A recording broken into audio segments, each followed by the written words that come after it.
தமிழலை நேயர்களுக்கு வணக்கம். இன்றைய முக்கிய நிகழ்வுகளை இந்த செய்தி தொகுப்பில் பார்க்கலாம்.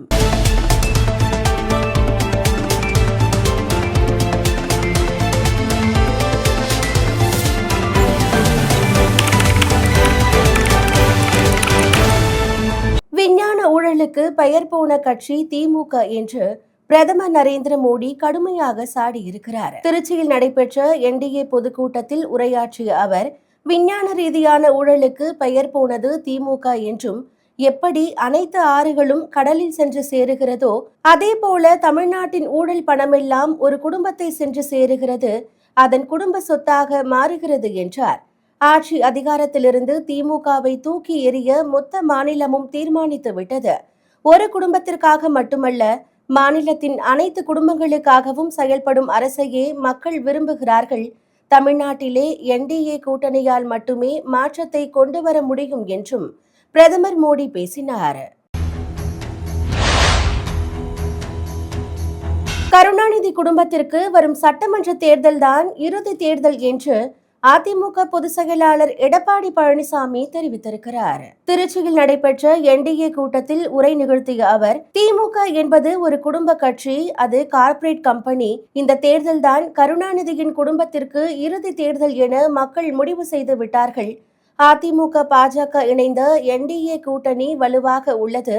தேர்தல் அறிக்கையை நடைமுறைப்படுத்தாத கட்சி திமுக.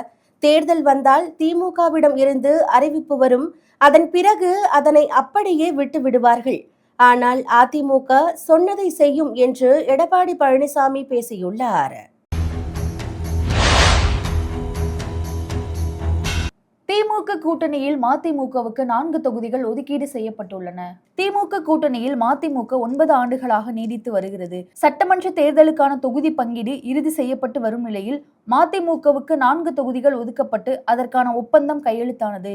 இவற்றில் 3இல் உதயசூரியன் சின்னத்திலும், ஒரு தொகுதியில் தேர்தல் ஆணையம் ஒதுக்கும் சின்னத்திலும் மதிமுக போட்டியிடும் என தெரிவிக்கப்பட்டுள்ளது.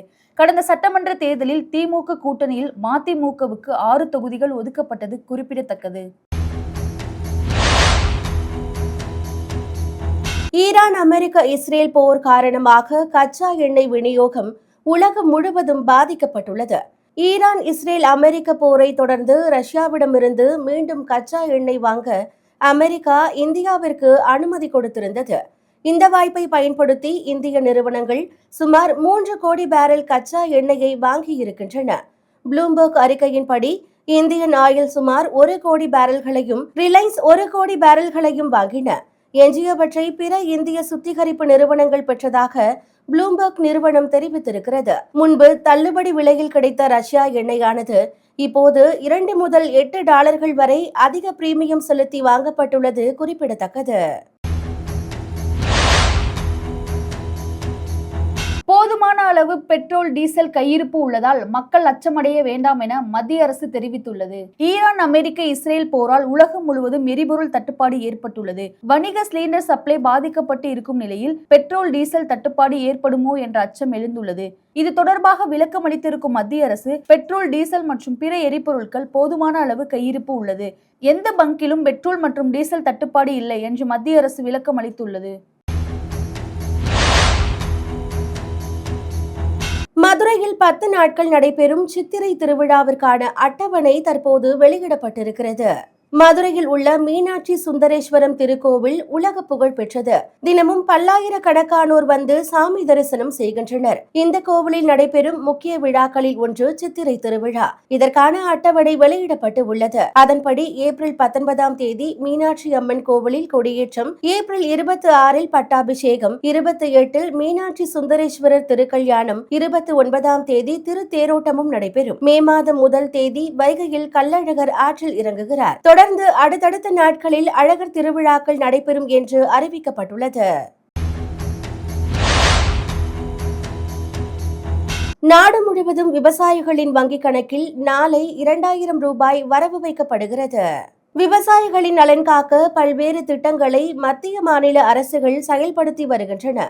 அந்த வகையில் மத்திய அரசால் செயல்படுத்தப்படும் திட்டங்களில் ஒன்றுதான் பிரதான் மந்திரி கிசான் சம்மன் நிதி யோஜனா திட்டம். இதன் மூலம் ஆண்டுதோறும் விவசாயிகளுக்கு 6,000 ரூபாய் வங்கிக் கணக்கில் வரவு வைக்கப்பட்டு வருகிறது. நாடு முழுவதும் சுமார் 10 கோடி விவசாயிகள் பலனடைந்து வருகின்றனர்.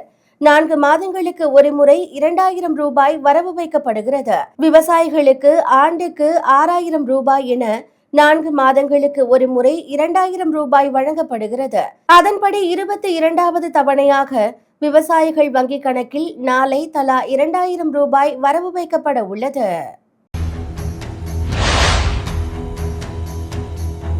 மக்களவை சபாநாயகர் ஓம் பிர்லாவிற்கு எதிராக எதிர்க்கட்சிகள் கொண்டு வந்த நம்பிக்கையில்லா தீர்மானம் தோல்வியடைந்தது. மக்களவை சபாநாயகர் ஓம் பிர்லாவிற்கு எதிராக எதிர்க்கட்சிகள் நம்பிக்கையில்லா தீர்மானம் கொண்டு வந்தன. இதன் மீது விவாதம் நடைபெற்றதால் அவையை ஜெகதாம்பிகா பால் நடத்தினார். தீர்மானத்தின் மீது வாக்கெடுப்பு நடத்த ஒத்துழைப்பு வழங்காத எதிர்க்கட்சிகள் தொடர் அமளியில் ஈடுபட்டன. எனவே வேறு வழியின்றி குரல் வாக்கெடுப்பு நடத்தப்பட்டு தீர்மானம் நிராகரிக்கப்பட்டது. இதனைத் தொடர்ந்து இரு அவைகளும் நாள் முழுவதும் ஒத்திவைக்கப்பட்டன. ICC T20 உலகக்கோப்பை கிரிக்கெட் தொடர் நிறைவடைந்து உள்ளது. இந்நிலையில் பேட்ஸ்மேன்கள் மற்றும் பந்து வீச்சாளர்களுக்கான தரவரிசை பட்டியலை ICC வெளியிட்டு உள்ளது. உலகக்கோப்பை இறுதிப் போட்டியில் இந்திய அணியின் தொடக்க வீரரான அபிஷேக் சர்மா 875 புள்ளிகளுடன் முதலிடத்தை தக்க வைத்துக் கொண்டுள்ளார். நியூசிலாந்து அணிக்கு எதிராக அரை சதம் விளாசியதால் தரவரிசையில் சரிவை சந்திக்கவில்லை. மற்றொரு அதிரடி வீரரான இஷான் கிஷன் 871 புள்ளிகளுடன் 2 இடங்கள் முன்னேறி 2வது இடத்தை பிடித்துள்ளார். உலகக்கோப்பை தொடரில் இஷான் கிஷன் 317 ரன்கள் விளாசியிருந்தார். தற்போது அபிஷேக் சர்மாவிற்கும் இஷான் கிஷனுக்கும் இடையே 4 புள்ளிகள் மட்டுமே வித்தியாசம் உள்ளது. இந்திய அணியின் கேப்டன் சூரியகுமார் யாதவ் 2 இடங்களை இழந்து 222 புள்ளிகளுடன் 9வது இடத்தில் உள்ளார். நடிகை ஹன்சிகா மோத்வானி சோஹல் கதூரியா தம்பதிக்கு மும்பை பாண்ட்ரா குடும்பநல நீதிமன்றம் விவாகரத்து வழங்கியுள்ளது. கடந்த 2022ஆம் ஆண்டு டிசம்பரில் நடிகை ஹன்சிகாவிற்கும் சோஹல் கதூரியா என்ற தொழிலதிபருக்கும் திருமணம் நடந்தது. இந்நிலையில் கடந்த ஆண்டு ஹன்சிகாவின் நாத்தனார் தொடுத்த வழக்கு காரணமாக சில மாதங்களாக கணவரை பிரிந்து தனது அம்மா வீட்டில் வாழ்ந்து வருவதாக தகவல்கள் வெளியாகின. இந்நிலையில் ஹன்சிகாவும் அவரது கணவர் சோஹல் கதூரியாவும் பிரிவதாக முடிவெடுத்த நிலையில் மும்பை குடும்பநல நீதிமன்றம் இருவருக்கும் விவாகரத்து வழங்கியுள்ளது. மேலும் கணவரிடம் இருந்து ஜீவனாம்சம் வேண்டாம் என ஹன்சிகா தரப்பு கூறியதாகவும் தெரிகிறது. மேலும் செய்திகளுக்கு தொடர்ந்து இணைந்திருங்கள் தமிழலை செய்திகளோடு. நன்றி, வணக்கம்.